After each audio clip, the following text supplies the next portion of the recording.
Hey everybody, we're in the garage today and working on the Jeep. Knowing that the Jeep Wrangler, in this case the JK, is probably the most popular tag-along or towed vehicle. Some of you might have be experiencing the same problem, but anyhow, it's the P0128 code, and basically what that is the problem with the coolant. In this case, it's a stuck thermostat. So pretty easy to do. This video is a how I do, not how to do. So you'll have to figure it out for yourself, but this will give you the guidelines to get you there. So you use your scanner, get up underneath of the dash, OBD2 port, it's going to come up P0128. And basically what that means is, especially in the last couple of days it's been so cold, is the Jeep's not getting up to temperature. So luckily the thermostat is sticking open and not sticking closed, but because of that it can't get up to the operating temperature. These things are designed to operate over 220 degrees, even though that boiling temperature is 212.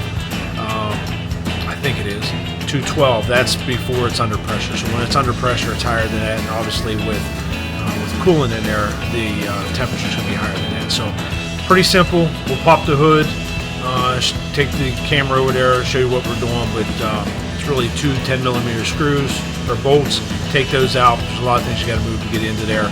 Switch that out. Probably have to top it off with some coolant, and it should be good to go.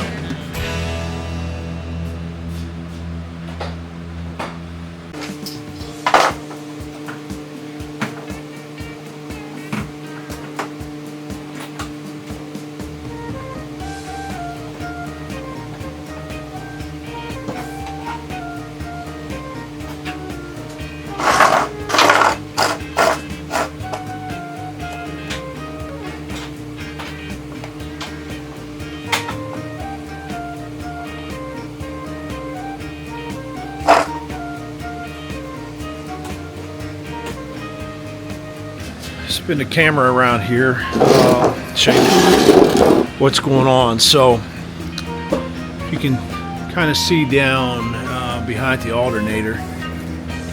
Point right down in there. That's where your thermostat's at. Maybe again, kind of get around there. It's a black housing. It's held in with two 10mm bolts.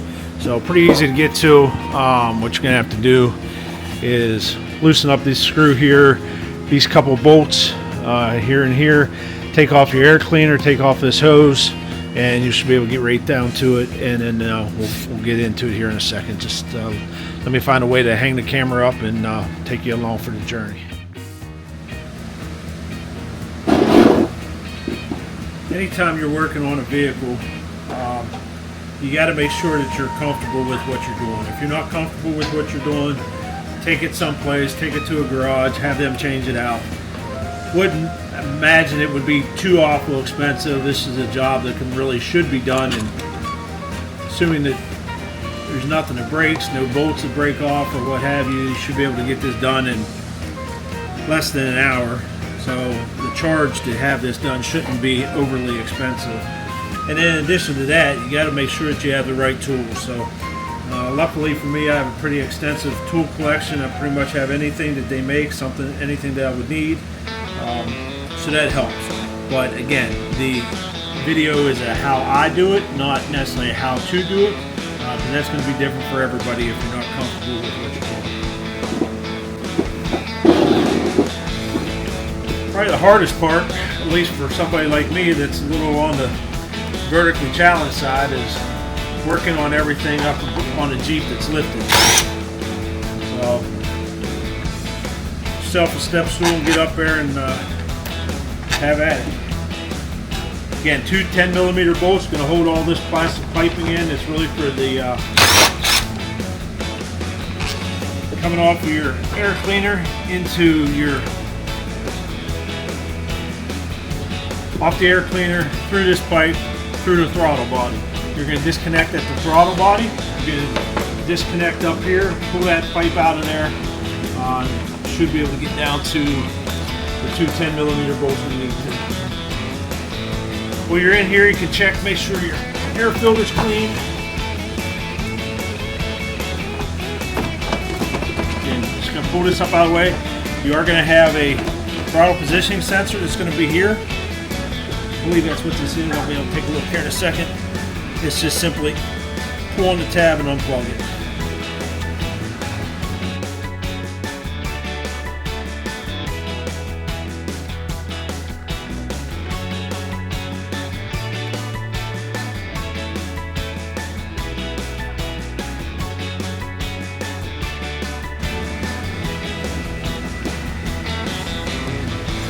Here, let me grab this and show you what's going on here. So I mentioned a throttle positioning sensor. Your throttle positioning sensor is going to be right here. You don't probably have to unplug that. This is most likely a air sensor, speed sensor to measure the air density coming in. You do have to unplug that. You can take off the throttle body if you want to. Might make things a little bit easier. Pretty simple. It's going to be 4 bolts. They look like they're 8mm bolts.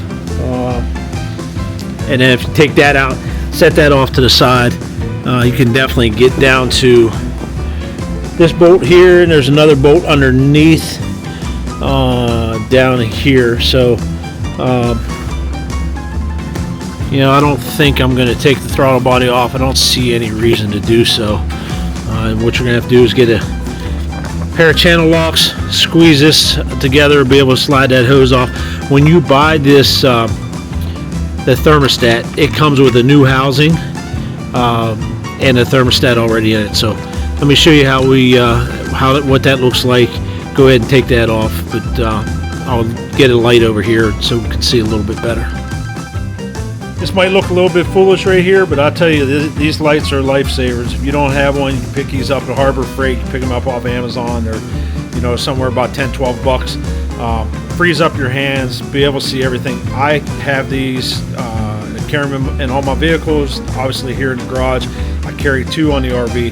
If you don't have them, you should absolutely look into getting one. But you can push the button over here. There's also a way, if you set it up, that you can just flash your hand across there.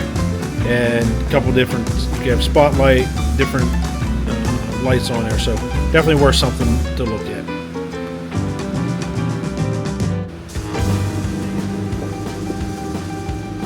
Did decide to just go ahead and take off this throttle body. It's pretty simple to remove. It's 4 bolts, 8mm bolts. It's gonna, they won't be overly tight. You're just going into a plastic intake. So when you go to put those back on, you don't need to over tighten them. You just got to make sure that there's no air that's going to leak in between there. There is, like I said, a throttle positioning sensor. You should unplug that just to kind of get it out of the way. Don't lose your bolts. So the throttle positioning sensor, here's a red tab. Slide that back.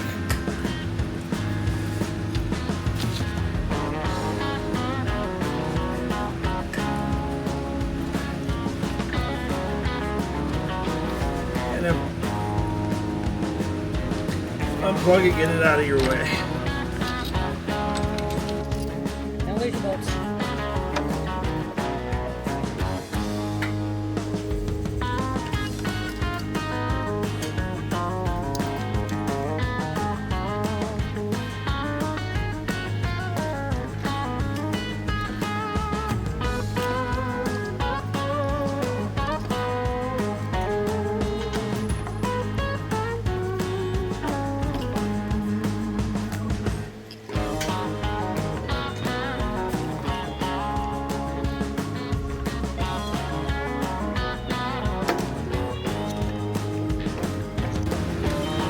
The wiring harness out of the way, set that off to the side, take your throttle positions or your throttle body and move it out of the way.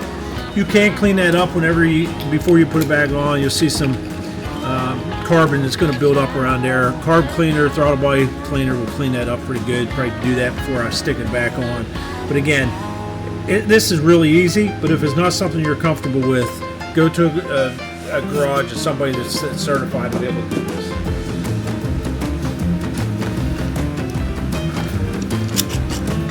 Take your channel locks,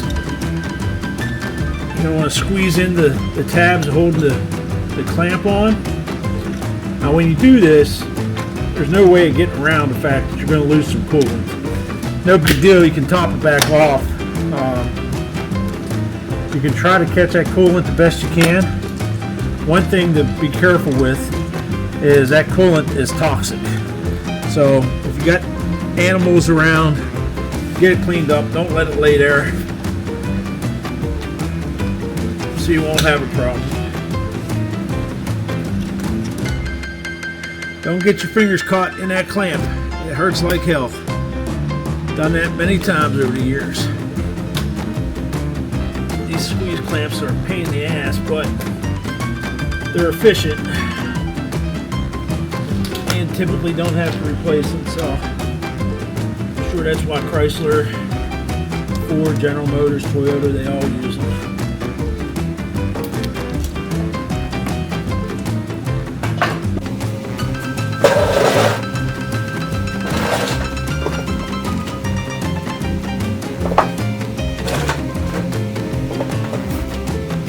Try to get my catch bucket under there best I can, and you're just going to want to walk this hose off.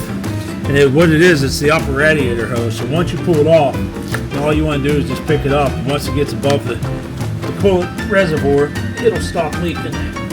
Might have to get a screwdriver in there. Get kind of started here. This is a 2016 JK. So obviously this has been on here for 9 years now, but you know, again, it's not hard, it's just a pain in the ass to get to.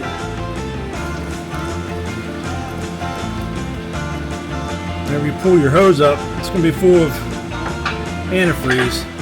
Do not get that down into what's going to be going into your intake where you took the throttle body from. So try to put that someplace where it's not going to go anywhere. Let me get a zip tie and zip tie that off.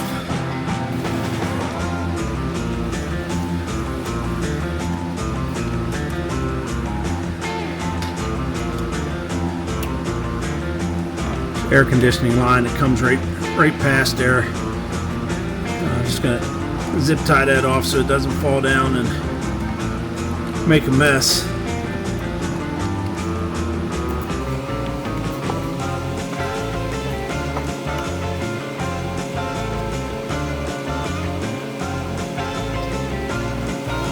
And then can kind of see what's going on. So again, two 10mm bolts, one here, one opposing just on the other side. We'll break those loose, that whole housing will come off of there.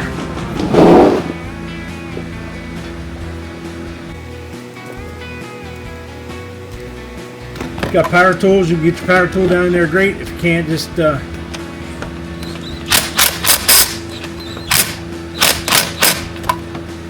if not, like this one, you're going to have to just do it with a old-fashioned way. Use either a wrench or a socket.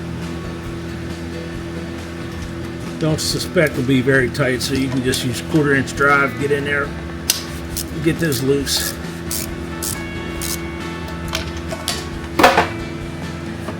And don't drop your 10mm like everybody always does.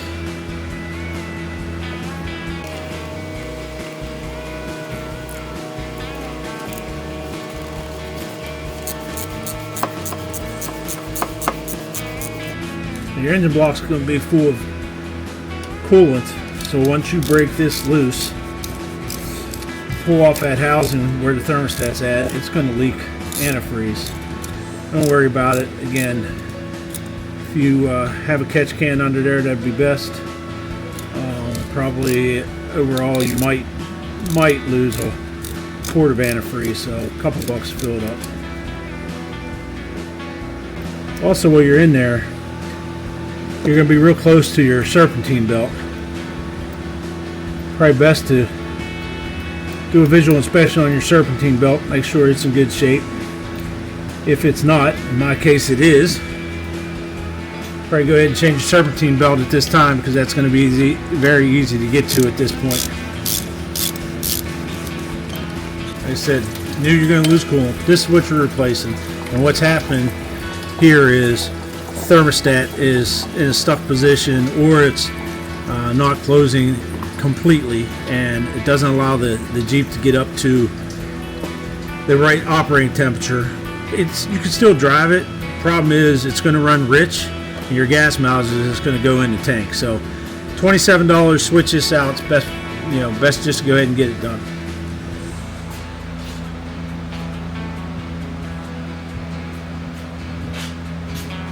All right, so got the old thermostat out. You want to just double check to make sure that the one you ordered is going to be the same. In this case, I ordered this off of, I guess I ordered it off of Amazon. So you order from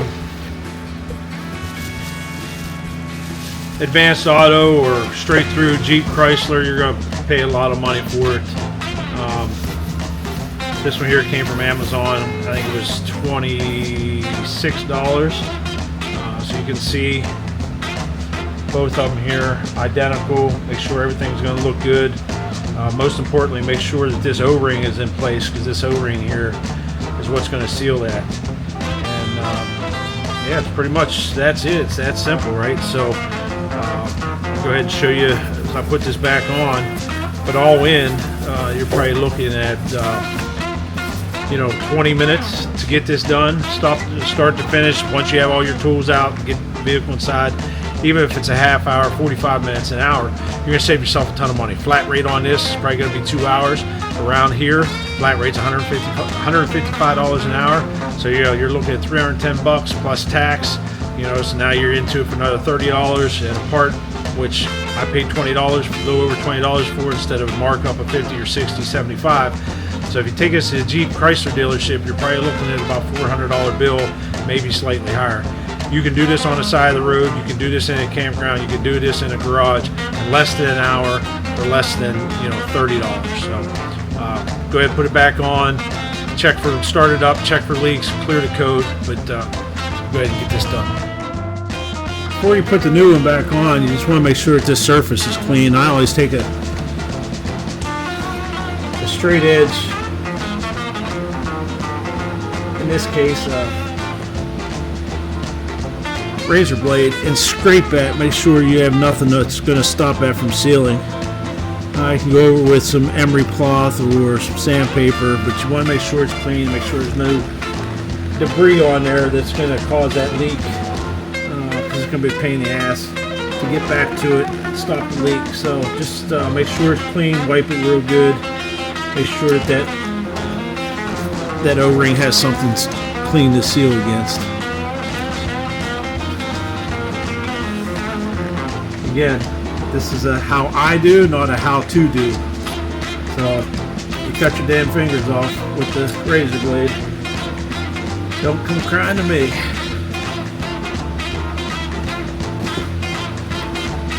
Again, you gotta make sure this O-ring's in the proper position.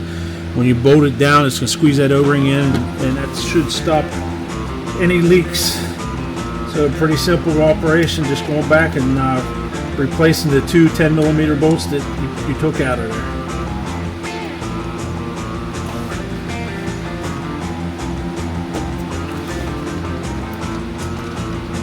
Some people put anti-seize on those bolts. I'm not going to. Definitely would not put any type of blue, and definitely not red Loctite on there. No reason to. Again, it's just holding plastic into aluminum. You don't want to go over tight. You don't want to make it a bear to take back off if you need to. So I'm not using anything at all.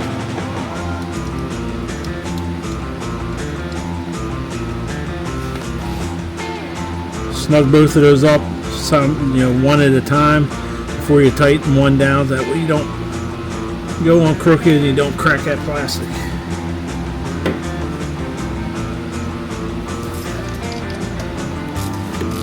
You can look to see what the torque settings are on this. My torque settings are by feel. You'll know what it is. And if you torque them too much, cost you another $27 to replace the plastic. Because again, you're getting the whole housing. You're not getting just the thermostat itself.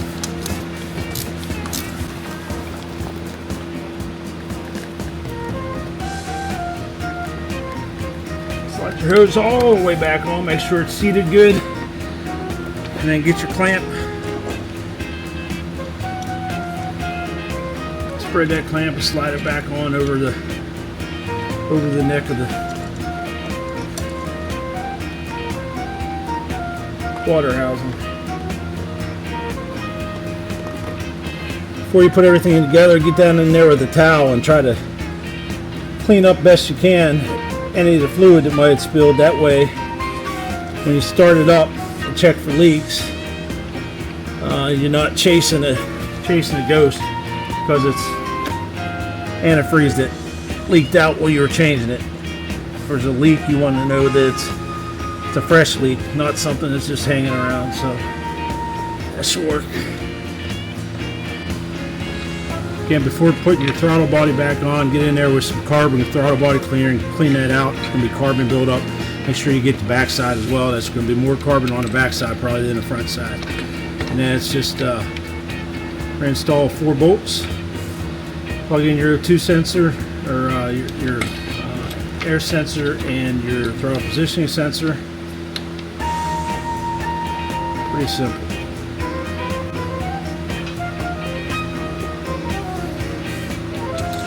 Again, you're working with aluminum and a plastic, so you want to have this sealed up well enough that it doesn't leak air. Don't tighten it so much that you're going to crack.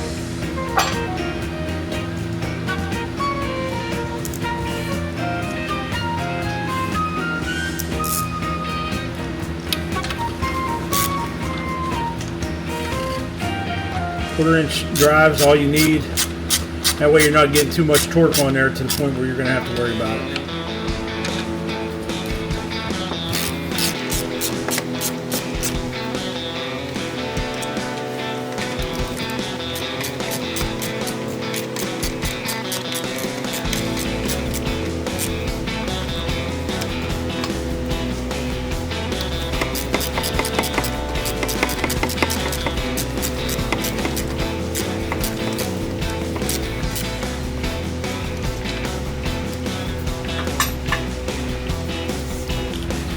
Again, you got 2 sensors you need to plug back in. Throttle position sensor and your air temperature sensor.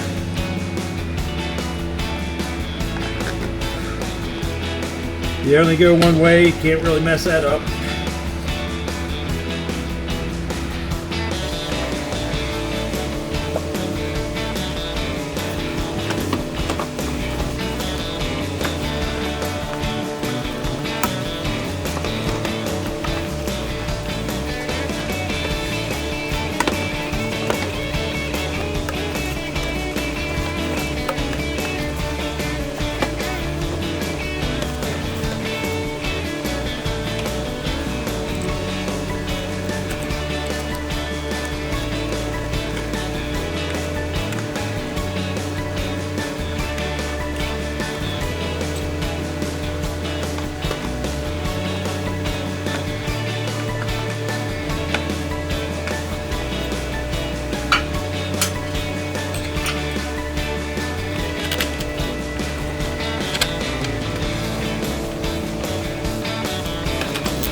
Alright, that's it. Go ahead and start it up, check for leaks. One thing just to note, it should be self-explanatory, but just in case, when you do have to fill this back up with antifreeze, if you need to, I don't believe I'm going to need to, do not do it from the radiator cap, leave the radiator cap alone. Fill it from where the coolant reservoir. So the coolant reservoir is here, it's yellow. It says engine coolant only. Right next to it, is washer fluid, but it's also yellow. So make sure you can read it and just fill that up. Fill it up to the cold mark on there. You should be good to go. So we'll go ahead and start this up. Check, make sure that there's no leaks. Should be good to go. Then once you start it up, if you've got a trouble code, you're gonna need to get yourself a tool like this. You can buy ones much cheaper than this one, at off of Amazon or Harbor Freight, Advanced, any auto parts store. You can get those for about 30 bucks. This one here does just about everything, but basically all you want is one that's going to be able to read the code, tell you what that code is, and then eventually erase the codes. So we'll go ahead and start this up and see how it goes. Plug this in. This in on the JK is right up underneath of the basically where your left knee would be.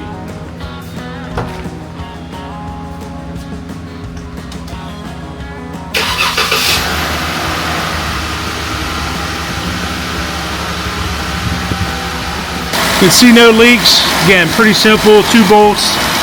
You can see the fluid under there. I didn't lose much. I lost a couple cups of fluid probably. Just watch this as the thermostat opens. It will pull in the needed fluid and coolant to cool the engine. So you're going to want to let this run for a little bit. Let that thermostat open. When that thermostat opens, that's going to go down. You're going to have to check it then. If it's too low, add some, but you can't check it now. You got to wait for the motor to reach temperature.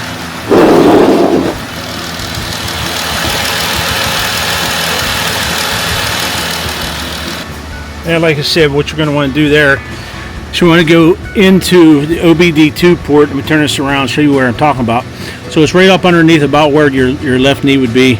You can plug this in. It's a reader. Again, these are all going to be slightly different. The tool that you buy is going to most likely be different than this one, but they all do the same thing. Let it run through its diagnostics. It's not going to show any codes, at least it shouldn't anyhow. It'll go in there if you want to. You can go in there and go back and look at the history. In this one, in this case, you want to go to engine control module. This one also will check transmission control. Most of them won't do that. So most of them, you just plug it in, it's going to give you any kind of a code. Go to read codes. No fault codes detected, which is fine. That's what I expected. If by case there was, if it wouldn't erase that one once this started, you just go down to the erase codes and it will erase them. You should be good to go. That's it. That's all you need to do. Look up across here. You got no codes, but if you get your engine code, you want to take a look at that. So again, spin us around here. So 20 minutes, half hour, if you have all the tools, you can get this done relatively quick and save yourself probably 500 bucks pretty easy. So just keep an eye on it. Make sure as it heats up, you don't need to add any coolant. And that's it. I guess I'm done in the garage today. I do want to show you, I got some new, spin this around here. So you can see the Jeep now and the graphic set that's on the Jeep. Looks pretty good. Set up to match the motorhome. Well, guess what? I got a new graphic set. And stay tuned. I'll show you why I got a new graphic set coming up here in the next couple weeks, hopefully. And take you along as we take the old graphics off and add the new graphics to the Jeep. So thanks for watching, everybody. Appreciate the time. Make sure you take the time to clean up your mess. Get rid of the coolant that you might have dropped because it's toxic to animals and to humans. So don't drink it for your afternoon delight. But appreciate you watching. Would really appreciate if you like and subscribe to the channel. We'll have more Jeep related content, more RV related content, and of course content on our Chow Chow. So thanks, everybody. Have a good day. Thanks for watching.